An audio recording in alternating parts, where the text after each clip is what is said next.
Cam, hope all is well there. Congrats on the win last Thursday. First off, mate, just what are your thoughts on just how you guys gelled? Obviously, you looked at fans, a lot of changes on Thursday. How did you guys feel you went? Obviously, Popper after the game said, defensively we can be better. Do you guys think that was an honest assessment, and just talked about how you're going to identify those issues moving into this game? Yeah, I think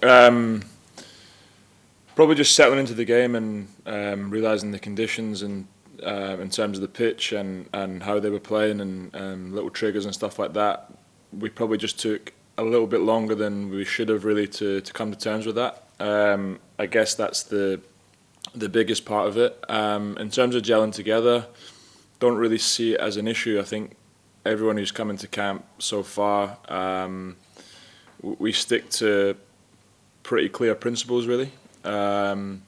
So anyone who's playing knows the principles we stick to. It's not so much about what's maybe in attacking positions and what sort of different players like to do going forward. I guess for us in a defensive side of things, it's more principles and how we look to do things as a team really. So working as a unit. So I don't think that's really an issue, and it's the same going forward. Anyone who plays in the next game and the games going forward, it's about the team principles really.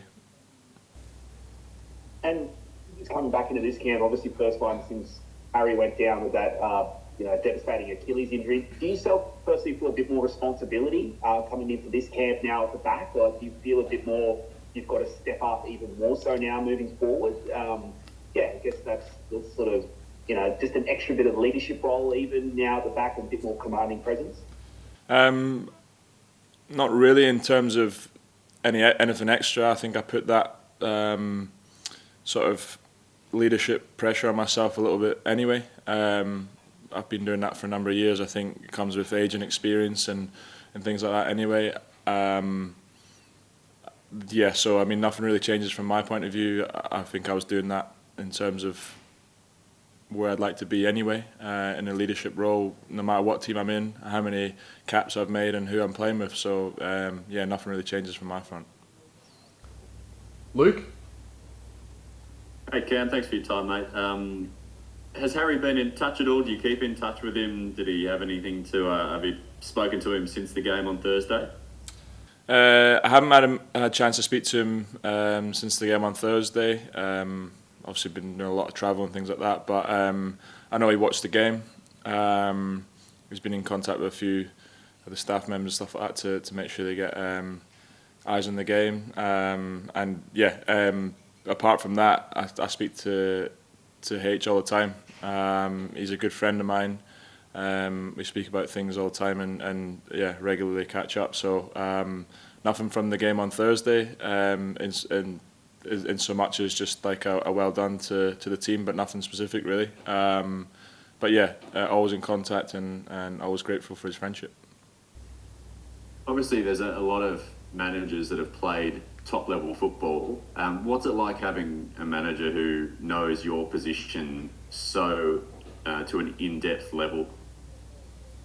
Yeah, it's I guess it's always quite handy, I suppose, for my position that the manager played there. I guess we've also got Foxy as well, who's plays a big part in the defensive side of things, and it's great coaches to have and have great principles and always looking to improve and do things right on the pitch. So it's a great combination, and we're grateful for that, and hopefully we can continue to improve. Vince? Thanks, mate. Hey, Cam. Can you just paint a picture for us? We'd all love to be travelling along and seeing this for ourselves, but just how different the experience of playing in a country like China is from, the moment you step off the plane. Like, what is, so different and difficult about it? Is it the travel? Are things on the ground? I don't know. You tell me. But I've just read some stuff from you recently where you suggested that maybe Australian fans probably underestimate the difficulty involved with trips and travel like this. Yeah, I think a lot of it comes from reflection, I suppose. I think when you're here and you're in the moment, it's kind of hard to think about that stuff. It's eyes on the prize, I suppose, for the time being. You've just got to muck in and get the job done. Make sure we're prepared as best we can be. make sure the travel's out your system. And look, we have some great people in place to help us with that and prepare us the best we possibly can be. And then it comes down to game day and doing it right on game day. But I think the sort of things that you're asking, it's not that it's difficult compared to any other team or compared to China for this game, for example. It's just the fact that maybe there's things that it's difficult for like fans or people who might not be here to see. I suppose there's a lot of elements. There is the travel. It's a long way. It's different time zones. It's pitch conditions. It's weather conditions. It's a new hotel. It's there's a lot of elements, and I'm not making any excuses whatsoever. I think there's it's a world that we live in. It's a world that we accept, and it's part of the fun, really. Is in my experience, it's part of the challenges and another thing to overcome, really. So it's a case of take it head on and prepare the best we possibly can and being ready for game day. And just on the team, China, what are your reflections on the game in Adelaide in terms of the challenge they presented, and do you expect they'll probably grow another leg with a huge crowd behind them on home soil? I'm pretty sure this is do or die for them. Yeah, 100%. They came out firing. Obviously got their goal as well. They're I guess a pretty direct team and look to do things quickly. And then in the game in Adelaide, it was a case of sticking to again our principles and how we do things and what we could do on the ball to hurt them, and the game swung in our favour, and it was a good win in the end. So we're expecting a fast start, the same as the other night, really. So we have improvements to make on that, and hopefully we can start the game better than we did the other night. And we're ready for what they're going to bring. Marco? Thanks, mate. G'day, Cam. Just, mate, in terms of your own season in the Premier League, you haven't been playing like every week. How have you found that, and has that affected your, sharpness at all? Look, I think at Ipswich, it's not great not playing. I'd love to be playing every minute of every game, and as would everyone. However, the one upside is how hard we train there.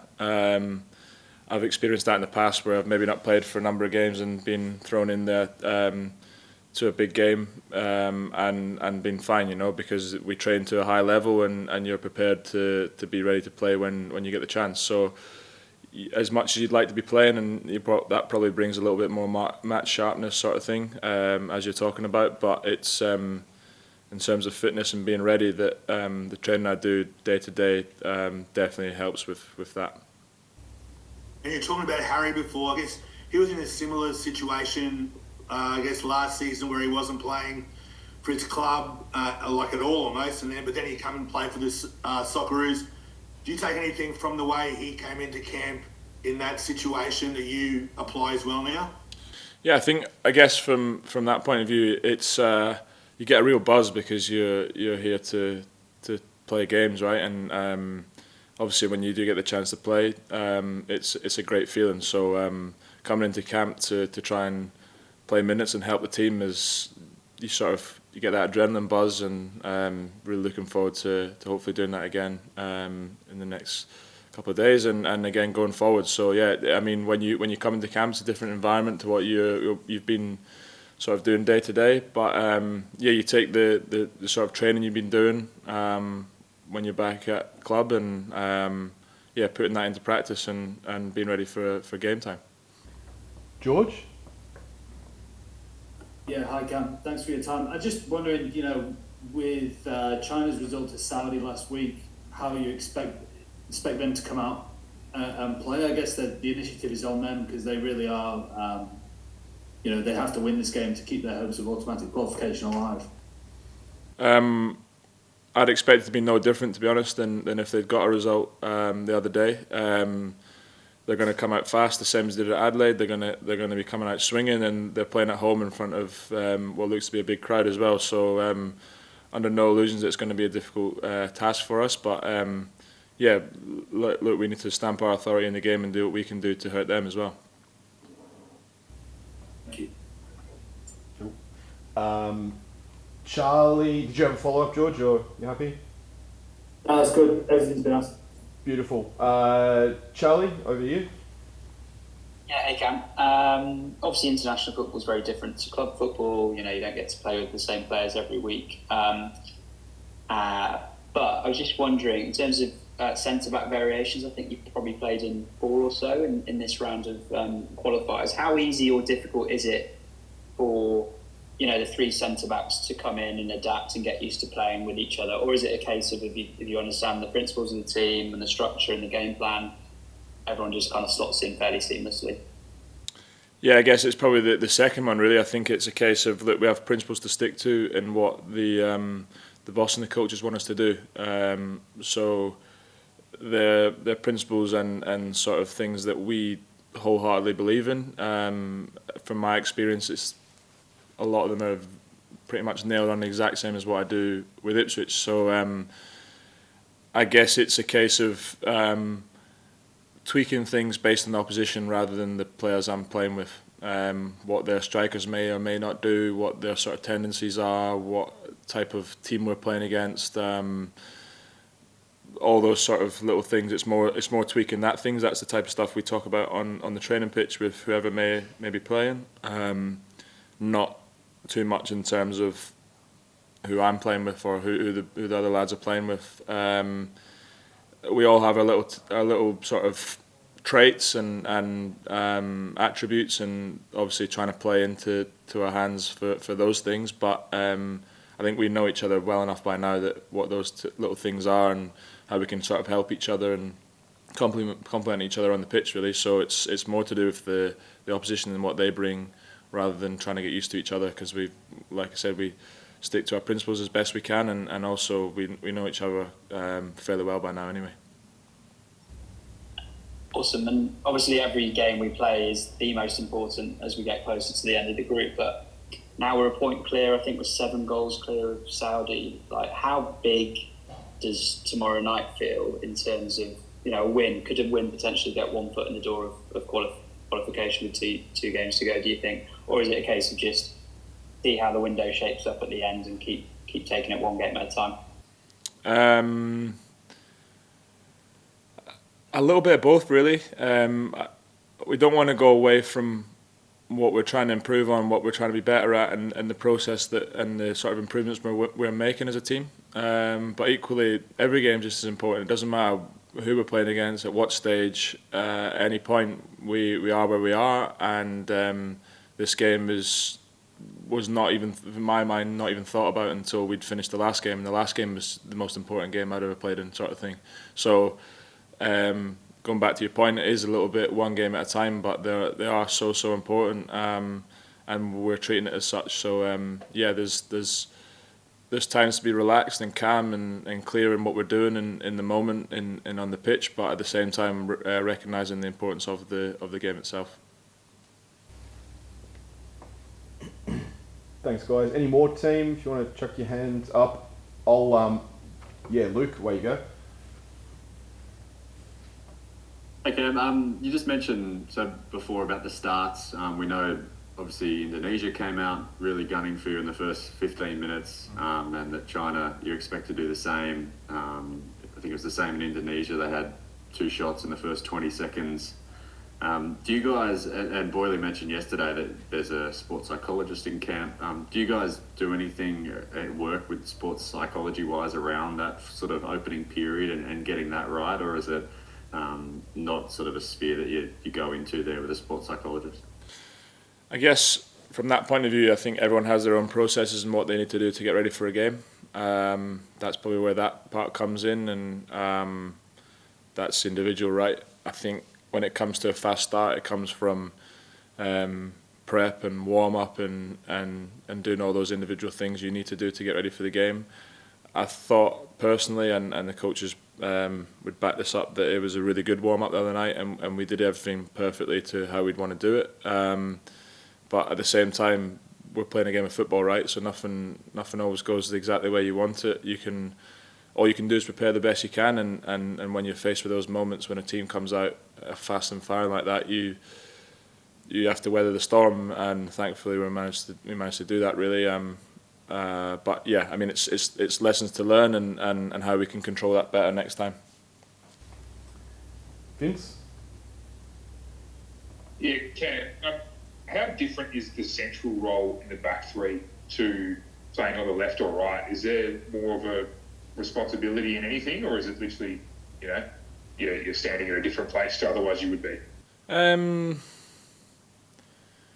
I wouldn't say responsibility. I would say it is definitely different. There's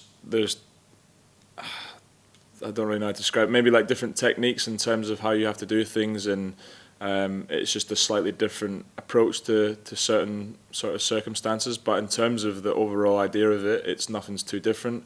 You have slightly different pictures on the ball, and you have slightly different pictures off the ball. So it's a case of adapting to that. And yeah, it's responsibility-wise, I think that falls on everyone just the same, I suppose, in the back three or five, however you want to look at it. But it's it's just a slightly different position, really. That's the top and bottom of it. Marco, then Archie. Yeah, Cam, again, just with Alex Grant having spent a season in China, has he, passed on any advice or like anything about what maybe to expect tomorrow night? I guess from sort of where we are and the type of place we're playing in, maybe the weather and sort of the stadium, the crowds, that type of thing. Obviously, he has his piece to say, and boys have sort of asked him the questions and stuff like that as well.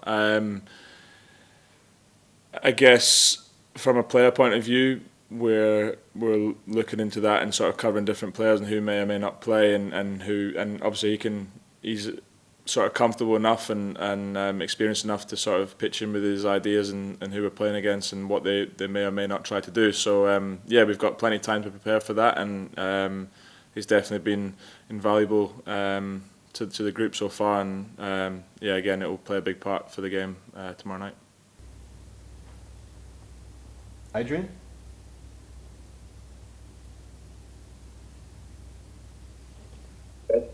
Great. I mean, so what was about obviously the threat from set pieces? That if you count you getting crashed out for that penalty, I think it's 4 of the goals now had come from set pieces, 2 the other night, and then there was one obviously against China with Lewis Miller in the first game. Just tells me how much just that extra threat can add in these big games, like again against China, they come down to those little margins, especially even moving forward. Just talks about does that feel just like an advantage always for you guys, just given yourself, you're a giant. Like, how much difference can that make, and how much are you guys working on that already? You've seen so many goals, so just talk about the football process there. Yeah, I think, if you look across world football, set pieces play a massive part in the game. They're a huge weapon. We see it as such. And then you have the psychological factor where if you're scoring goals from set pieces, you're going up with that sort of extra little thing in the back of your mind that we can score off this, and then the opposition feel the same way that, for example, we've scored 2 or 3 the other night from corners. They're obviously going to be worried about that, I guess, and that's just human nature. That's the psychological factors in how the game of football works. So they're huge weapons for us. We've always seen it that way. And look, that's something we definitely work on because we see it as a weapon. So we'll be doing the same again for the game tomorrow. And I have to say, it's not just the boys attacking the ball. The deliveries have been pretty much bang on every time, and we have so many good players that can put the ball on the money 9 times out of 10, really. So it's a big weapon for us, and hopefully we can use that again. Just before we wrap it up, I might just throw one in as well, please, mate. Bearing in mind you said you hadn't thought about tomorrow night's game until we finish the last one. If I can please ask you to cast your mind forward to the next game that we're playing against Japan back in your hometown. It was a fair old gap between games in Perth, but sort of almost becoming second home now for the Socceroos. Even some more players coming in with Granty as well, coming from Perth. How much are you looking forward to that, and what do you think that'll mean to the people of Perth? Potentially, such a big game like Japan, and seeing how things go could be our qualification moment as well.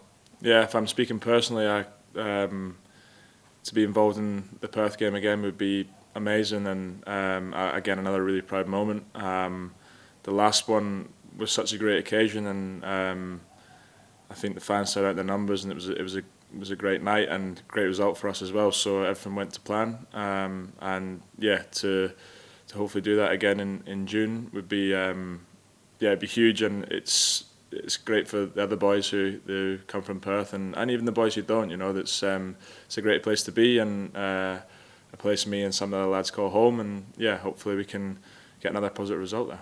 Is there any chat, we've obviously lost tags, but is there any chat about the Perth mob taking over? Adelaide was sort of dominating in numbers for a while in terms of boys that were from there. Is there that bond there from the Perth guys, and there's even the club link as well, right, between a couple of you guys? Yeah, look, we all knew each other from long before we came into camp here. Like I said, it's Granny's first camp, and Tags has been here long before even I came along. So yeah, we all knew each other from long before that, and it's great to see the boys in camp and doing well to get here as well. So it's it's a special thing, and it's great for Perth as well.